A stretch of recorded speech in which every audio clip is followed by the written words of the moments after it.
আজি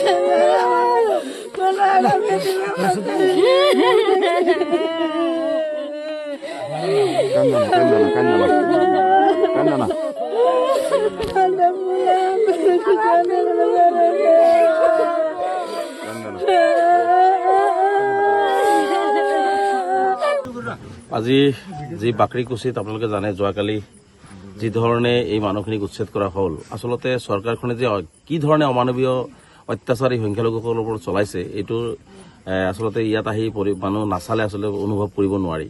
চৰকাৰে আচলতে এই উচ্ছেদবিলাক আচলতে আক্ৰমণমূলকভাৱে চৰকাৰে আচলতে নিজৰ বিফলতা ঢাকিবৰ কাৰণে বা কাৰোবাক সন্তুষ্ট কৰিবৰ কাৰণে, তুষ্টিকৰণ কৰিবৰ কাৰণে এই ধৰণে আমাৰ ধৰ্মীয় সংখ্যালঘুসকলক টাৰ্গেট কৰি লৈছে। গতিকে এই ধৰণৰ উচ্ছেদ আমি তীব্ৰ বিৰোধিতা কৰিছোঁ আৰু তীব্ৰ নিন্দা কৰিছোঁ যে মানুহে মানুহৰ প্ৰতি এই ধৰণৰ অত্যাচাৰ কৰিব নাপায়। আচলতে কিয় মুখ্যমন্ত্ৰী এই ধৰণৰ আক্ৰমণ কৰি পেলাই সংখ্যালঘুসকলক যি ধৰণে আজি চাওক, ৰাতি তেওঁলোকে শোৱাৰ অৱস্থা নাই, ৰাতি দিনত তেওঁলোকক উচ্ছেদ কৰিছে, ৰাতি ল'ৰা ছোৱালী লৈ তেওঁলোকে এটা ঠাইত থিয় হৈ আছিলে, সেই ঠাইৰ পৰা তেওঁলোকক ৰাতিয়ে তেওঁলোকে আহিব দিয়ে, তেতিয়া তেওঁলোকে আহিব নোৱাৰিলে, আকৌ ৰাতিপুৱা 3:40 তেওঁলোকক টানি টানি তাৰ পৰা খেদি পঠোৱা হৈছে। এবাৰ উচ্ছেদ কৰি দিলে, ক'ৰবাত তেওঁলোক ল'ৰা ছোৱালী লৈ থিয় হৈ আছিলে ৰাস্তাৰ কাষত, তাৰ পৰাও ৰাতি 3:40 বজাত তেওঁলোকক পুলিচ লগাই পেলাই তাৰ পৰা আঁতৰাই দিয়া হ'ল। গতিকে এনেকুৱা ধৰণৰ জঘন্য আৰু যি নিৰ্মম অত্যাচাৰ কৰি আছে, ইয়াৰ জবাব কিন্তু অসম চৰকাৰখনে পাব নিশ্চিতভাৱে। আৰু মই ভাবোঁ যে মানুহৰ লগত আচলতে কোনো ৰাজনৈতিক নেতা, কোনো ৰাজনৈতিক দলে আচলতে এনেকুৱা আচলতে চৰিত্ৰ নেদেখুৱায় যি ধৰণে হিমন্ত বিশ্ব শৰ্মা ডাঙৰীয়া চৰকাৰখনে বা মুখ্যমন্ত্ৰী ডাঙৰীয়া দেখুৱাই আছে। গতিকে ইয়াৰ কিন্তু জবাব নিশ্চিতভাৱে তেওঁলোকে পাব, কাৰণ মানুহৰ চকুৰ পানী যি ধৰণে পেলাই আছে, আজি মানুহক যি ধৰণে বেঘৰ কৰিছে, ইয়াৰ জবাব কিন্তু নিশ্চিতভাৱে নেদেখাজনে তেওঁলোকক দিব আৰু এইটো তেওঁলোকে মানে পাবই। কাৰণ আমি স্পষ্টভাৱে কৈছোঁ যে এই 93 ঘৰ নলবাৰীৰ যি বাসিন্দা আছিলে, তেওঁলোকে গৰাখহনীয়া পীড়িত 2006 চনতে তেওঁলোকক চাৰ্টিফিকেট দিয়া হৈছে যে তেওঁলোকে গৰাখহনীয়া পীড়িত, তেওঁলোকে ভূমিহীন লোক। আমি বাৰে বাৰে চৰকাৰক কৈছোঁ যে আলোচনাৰ জৰিয়তে আহক, আলোচনাৰ জৰিয়তে সমস্যাখিনি সমাধান কৰক। এই 93 ঘৰ মানুহ ভূমিহীন মানুহ 2006 চনতে কোৱা হৈছিল। তাৰপিছত তেওঁলোকক তন্নকে 2014লৈকে তেওঁলোকৰ 64ৰ ভোটাৰ লিষ্ট আছে নে নাই, NRC আছে নে নাই, 71ৰ ভোটাৰ লিষ্ট আছে নাই, সকলো চোৱা হ'ল। তাৰপিছত তেওঁলোকক ভূমি আমন্ত্ৰণ দিবৰ কাৰণে তেতিয়াৰ প্ৰয়াত মন্ত্ৰী ভূমিধৰ বৰ্মন ডাঙৰীয়াৰ নিজৰ চক্ৰৰ বিষয়ে এই কথাখিনি উল্লেখ কৰিলে। সেই মানুহখিনিক কিহৰ স্বাৰ্থত আজিলৈকে তেওঁলোকক ভূমি আমন্ত্ৰণ দিয়া নহ'ল? আৰু যিহেতু চৰকাৰে বাৰে বাৰে কৈ আছে যে এইখিনি মানুহ ভূমিহীন মানুহ, গৰাখহনীয়া পীড়িত মানুহ, মুখ্যমন্ত্ৰীয়ে বাৰে বাৰে কয় যে যিখিনি মানুহ ভূমি নাই তেওঁলোকৰ ব্যৱস্থা গ্ৰহণ কৰা হ'ব। মুখ্যমন্ত্ৰীৰ ব্যৱস্থা এইটোৱে নেকি?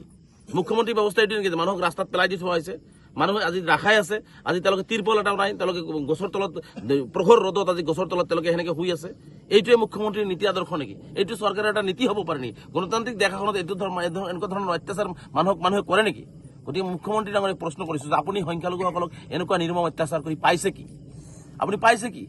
আপুনি মুখ্যমন্ত্ৰী চকীখনত মুখ্যমন্ত্ৰী হৈ থাকিবৰ কাৰণে আজি এনেকুৱা ধৰণে যি অত্যাচাৰ কৰি আছে, এইটোৰ জবাব কিন্তু চৰকাৰখনে পাব এদিনাখন। গতিকে নাপায় মানুহক এনেকুৱা। মই মুখ্যমন্ত্ৰীক হাত জোৰ কৰি কৈছোঁ, ৰাতি 12 বজাত কৈছোঁ যে নাপায় মানুহৰ লগত এনেকুৱা অন্যায় কৰিবৰ কাৰণে, মানুহৰ লগত এনেকুৱা অত্যাচাৰ কৰিবলৈ নাপায় চৰকাৰখনে যি ধৰণে অত্যাচাৰ কৰি আছে। এইসকলতো বিদেশী নহয়, ভাৰতীয় নাগৰিক। চৰকাৰে এওঁলোকক গৃহহীন বুলি কৈছে, এওঁলোকে ভূমিহীন বুলি কৈছে, চৰকাৰে এওঁলোক গৰাখহনীয়া পীড়িত বুলি কৈছে, এওঁলোকক ভূমি আবণ্টন দিব লাগে বুলি 2006 চনৰ পৰা চৰকাৰে নলবাৰী জিলা প্ৰশাসনে কথাবিলাক উল্লেখ কৰি আছে। তাৰপিছতো আজি 452 বিঘা মাটিৰ কথা কৈ মাত্ৰ 50 বিঘা মাটিত এইখিনি মানুহ বসবাস কৰি আছিলে।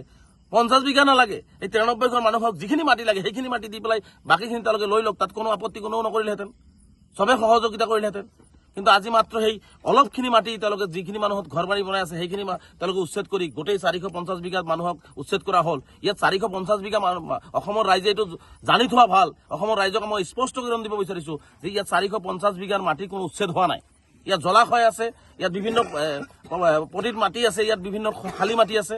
ইয়াত মাত্ৰ কেইবিঘামান মাটিতহে এই 93 ঘৰ মানুহ বহি আছিল, যিসকলক ভূমি আবণ্টন দিয়াৰ কাৰণে বাৰে বাৰে নলবাৰী জিলা প্ৰশাসনক কোৱা হৈছিলে আৰু তেওঁ নলবাৰী জিলা প্ৰশাসনে দিম বুলিও আশ্বাস প্ৰদান কৰিছিলে।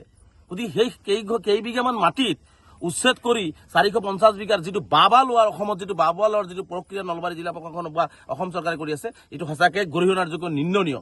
গতিকে স্পষ্টকৈ কৈছোঁ যে নলবাৰী জিলাত কোনো 452 বিঘাত উচ্ছেদ হোৱা নাই। ইয়াত কেইবিঘামান মাটিত এই গৰাখহনীয়া পীড়িত লোক আছিল আৰু এইসকলক টাৰ্গেট কৰি ধৰ্মীয় সংখ্যালঘু হোৱাৰ বাবে কৰিছে। গতিকে আমি স্পষ্টকৈ ইয়াৰ বিৰুদ্ধে, এই অন্যায়ৰ বিৰুদ্ধে আমি যুঁজ কৰিমেই, আমি আমাৰ আন্দোলন চলাই যাম। আৰু এটা কথা ঠিক স্পষ্ট যে এই মানুহখিনিক ন্যায় নিদিয়ালৈকে সদৌ অসম সংখ্যালঘু ছাত্ৰ ইউনিয়ন অবিৰতভাৱে কাম কৰি যাব। গতিকে অসম চৰকাৰক স্পষ্টকৈ কৈছোঁ যে আপুনি যিমানেই বলডুজাৰ নচলাই, যিমানেই মানুহৰ বেঘৰ কৰিব, সিমানেই আপোনালোকৰ অভিশাপ লাগিব। কাৰণ আপোনালোকে শান্তিত শুই আছে আৰু এইখিনি মানুহক আপোনালোকে বেঘৰ কৰিছে। এইখিনি মানুহৰ ল'ৰা ছোৱালীক আজি আপোনালোকে মুকলি আকাশৰ তলত থৈছে, ৰ'দৰ মাজত থৈছে।